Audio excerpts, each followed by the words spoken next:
I just remembered the question that I had. Do you ever like, when you track hashtags and how they develop, do you ever like notice how it affects when it starts at different countries?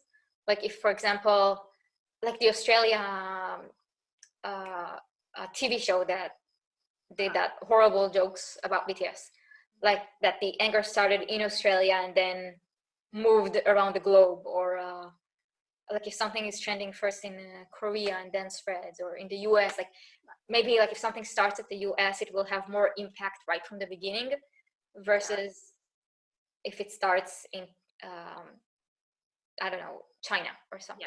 Yeah. So at least what we found, like in looking at the maps, they're interesting, right? Because for the first, like right around the time like some hashtag starts being created at like so let's say there's like an issue or a topic that originates in like one particular country.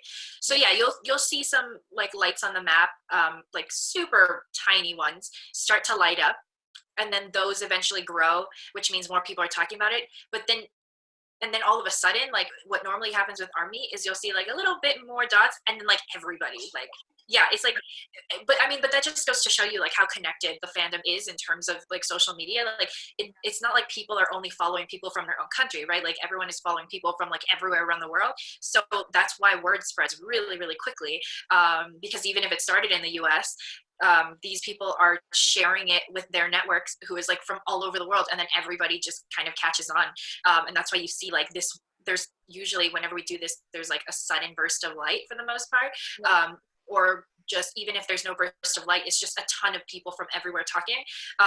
So conversation certainly starts somewhere, and if it's very focused on a certain country, like it'll stay there for a little bit, but not for long. Nothing ever stays in one place here in the army. Interesting that it's not a wave. It's just a burst.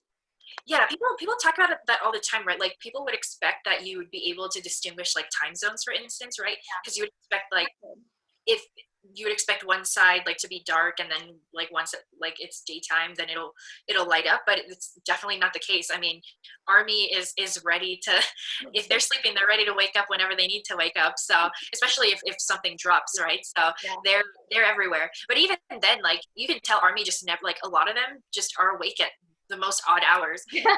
But it could also just be like, I mean, we talked about this earlier, the fact that, you know, I sometimes stay up so late because I'm afraid to go to bed because I think I'm going to miss something. So, and a lot of times that is the case, right? I mean, like last night there was a V Live and I was about to go to bed, and then I got a notification and I was like, okay, I guess I'm not going to bed. So yeah, again, people do expect to have that, like that, those time zones, and to be able to distinguish like the different countries on the map. But, you know, all in all, like, I think what's cool about looking at the map is like army kind of feels like one, and you know everyone's on the same page. It's a really cool thing. It would be really interesting to do a research about it from like, because when you interact different and you promote something differently when it's done in a way versus when it's done when everyone knows it at the same time.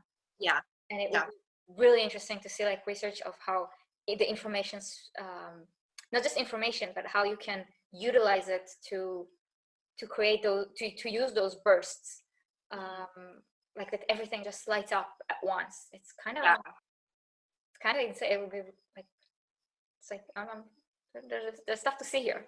Yeah, there's definitely, yeah, for sure, I agree. It's like, well, I mean, the fandom just keeps you busy like 24/7. There's always something happening. It like never ends. It never ends. It's a whole like constant cycle of news, and even going to sleep is problematic. I know some days I'm like, should I go to sleep? And I get so nervous about it because I know like something's gonna happen like when I'm in bed, like, and it does like almost all the time. So yeah, like you wake up and you miss the V Live. Yeah, well, I love those tweets, right? Of like you see people who are like waking up and kind of like the realization hits them that they missed something. It's like always like interesting to see. But sleep is good, and I'm sure a lot of us wish that we had more of it. So yes, definitely. I always miss it for when we chart the whole discography. Like after, for example, the People's Choice Awards, a few months, like it feels like it was 2 months ago, but like half a year ago. Back in like November. Yeah, in November. So like it started with anger, because Yeah. we're like upset, and people are like digging in and finding out that like they could decide by themselves like what to do, and who wins, and like people were so angry. And then from that to the cipher party, and Yeah. then to streaming the entire discography, I didn't sleep at all that night. I was so Yeah. hyped. I think everyone was at